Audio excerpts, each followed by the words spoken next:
مساء الخير وأهلا بكم إلى حلقة جديدة من واشنطن أونلاين. معي أنا هدي العويس على نورث بريس. في مقابلة أخيرة مع شبكة TRT التركية، وعد الرئيس أردوغان الشعب التركي بالاستمرار بإعادة اللاجئين السوريين إلى بلادهم مع الاستمرار بما سماه تطهير الشمال السوري من الإرهاب، وتزامنا مع محاولات سرية وعلنية لإعادة العلاقات التركية مع دمشق في فترة تشهد فيها الساحة السورية حدثا هو من أبرز الأحداث في تاريخ سوريا الحديث، وهو عودة الرئيس السوري بشار الأسد إلى مقعده في جامعة الدول العربية بعد اتهامه من قبل الدول العربية نفسها بالمسؤولية عن مقتل أكثر من نصف مليون سوري. فما هي النتائج المرجوة من الانتخابات التركية وأثرها على الملف السوري؟ ومن العاصمة الأمريكية واشنطن تنضم إلينا السيدة أوزي بولوت الباحثة في مشروع فيلوس الأمريكي. ابقوا معنا للمتابعة. أبدأ الآن مع السيدة أوزي بولوت الكاتبة والباحثة المختصة بالشأن التركي في مشروع فيلوس الأمريكي. أهلا وسهلا بك سيدة أوزي، ودعيني أبدأ بالسؤال عن نتائج الجولة الأولى من الانتخابات. ماذا تخبرنا نتيجة الجولة الأولى عن النتيجة التي سنعرفها ابتداء من 24 ساعة القادمة؟ Well, yes, the elections, the parliamentary and presidential elections took place last week in Turkey. And I see a lot of people on social media that are very excited about the runoff elections next week. I can't say I share their excitement because, the question is, are these elections real elections? Are they really elections? And my answer to that question is no, I don't think they are real elections. And I can describe two reasons for that. One is that there's been a lot of cases of fraud and cheating during the vote counting process.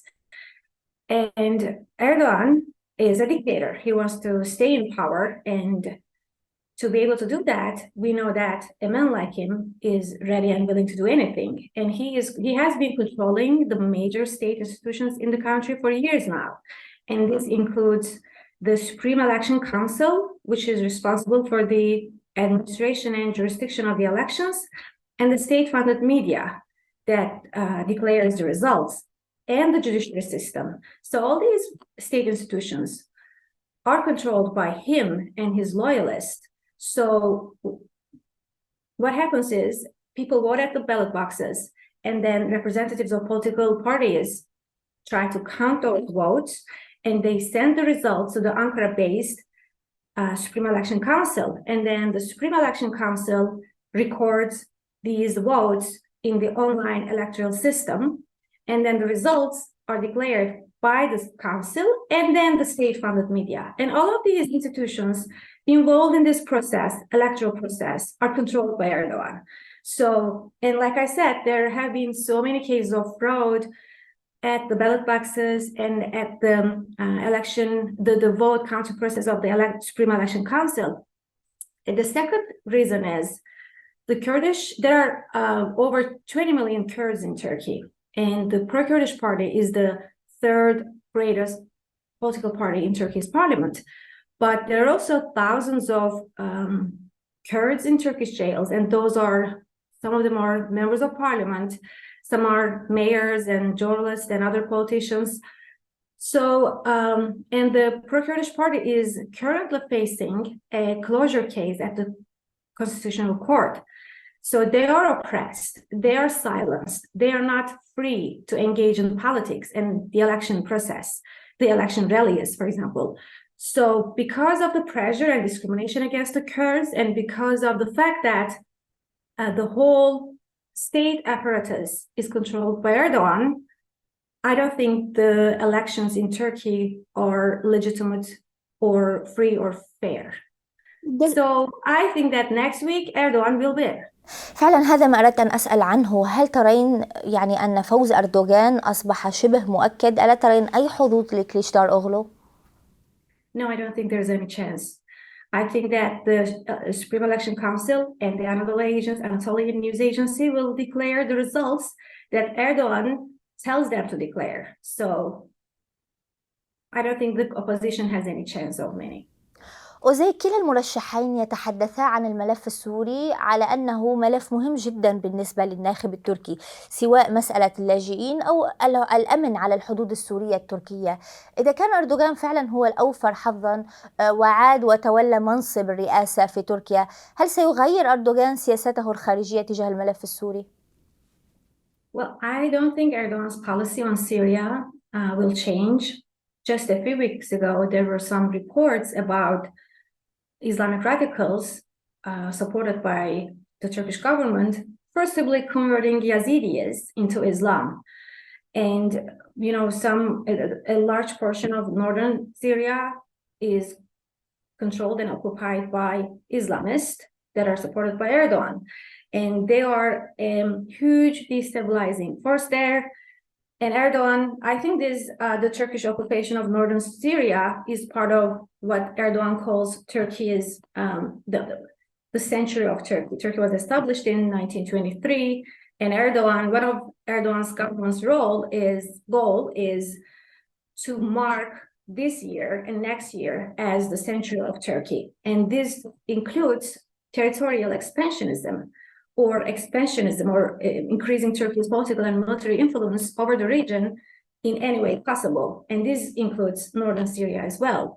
This policy is key to Erdogan's foreign policy, and it won't change. They will continue abusing the natives in Syria, the residents of Syria, while continuing to threaten the Syrian migrants in Turkey. وزي حضرتك كمواطنة تركية وباحثة في الشأن التركي، تحدثت عن تفاصيل الألاعيب التي يقوم بها الرئيس أردوغان منذ سنوات وحتى الحملة الأخيرة لمساعدة نفسه ورفع حظوظه للفوز في الانتخابات الرئاسية. من ناحية أخرى، الغرب يتحدث عن الديمقراطية التركية، عن المشتركات الديمقراطية بين الدول الغربية وتركيا. لماذا لا نرى الغرب يلقي بالا لكل هذه التجاوزات التي تحدث في الانتخابات التركية؟ I don't think the West, neither the media nor political circles are able or willing to see or accept what Turkey has become. Under Erdogan's rule, technically there is an election, but it's not even administered properly or legitimately.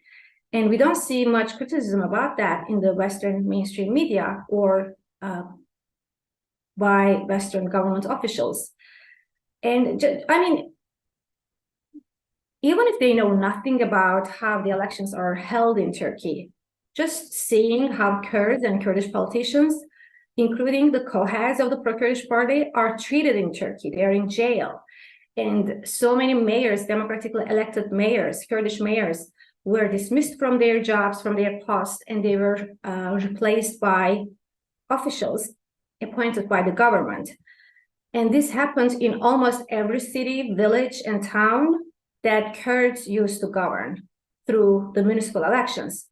Today, that's not the case. All these mayors have been dismissed. Some of them are in jail. Others, their trials are ongoing. So even just this fact, the fact that Kurds don't have the freedom to engage in politics, it should be enough for the West to see that Turkey is not a democracy, but unfortunately, the West is not very willing to accept this reality. Because if they do, I think they will have to change their policy regarding Turkey. في حال فاز الرئيس أردوغان بالانتخابات الحالية، ستستمر تركيا بكونها بلد محكوم من نفس الرئيس لأكثر من 10 سنوات. ماذا يخبرنا هذا الواقع عن وضع الديمقراطية في تركيا؟ Well, I think Turkey is heading towards a disaster. And it's sad, but it's also their own making because but it didn't start with Erdogan. Before Erdogan came to power in 2002, and before that, so-called non-Islamist parties were ruling Turkey, but there was still a lot of oppression against minorities, Christians, Yazidis, Kurds.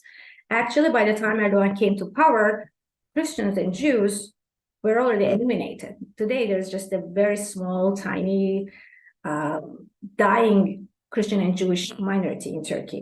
So, and this took place before Erdogan came to power. So today, the regime is oppressing all dissidents and Kurds and whoever they perceive to be their enemy. And this will get worse and worse. I accept a full-blown authoritarian regime in the aftermath of the elections.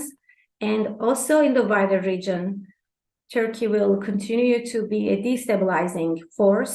For example, just yesterday, there was a report in a Jewish news outlet about Turkey's renewed efforts to undermine Israeli sovereignty in Eastern Jerusalem. A Turkish government institution is doing that in Eastern Jerusalem. And a few weeks ago, there were some other reports. A former member of the Turkish military revealed that Turkey has given passports, green passports, which are official passports, to former ISIS terrorists. And we also know that Turkey has given passports to some Hamas members. And all these, just yesterday again, Turkey bombed the Yazidi homeland of Sinjar in Iraq and killed at least 4 Yazidis. And 2 days after the election, on the 16th of May, Turkey bombed Sinjar again and destroyed some structures there. Unfortunately, all this aggression, all this instability caused by Turkey will continue because the government has no reason to stop. They are trying to establish this Turkish hegemony over the region in a very violent way. I mean, look at the situation of Armenians in Artsakh. There's an illegal blockade on them. There's now a military checkpoint on the Laçın corridor, and it's almost impossible for Armenians to cross the road now. And of course, Turkey is supporting Azerbaijan in its efforts, aggressive efforts against Armenians. So all these, when we look at all the neighboring nations of Turkey, Syria, Iraq, Armenia, Greece, Cyprus, Turkey unfortunately has a military and aggressive agenda based on Turkish expansionism and Turkish supremacy. And I think this will continue after the elections as well. شكرا جزيلا لك ضيفتي السيدة أوزي بولوت الباحثة المختصة بالشأن التركي في مشروع فيلوس الأمريكي. وختاما شكرا لكل من تابع حلقة اليوم من واشنطن أونلاين. ألقاكم في حلقة جديدة الأسبوع المقبل. إلى اللقاء.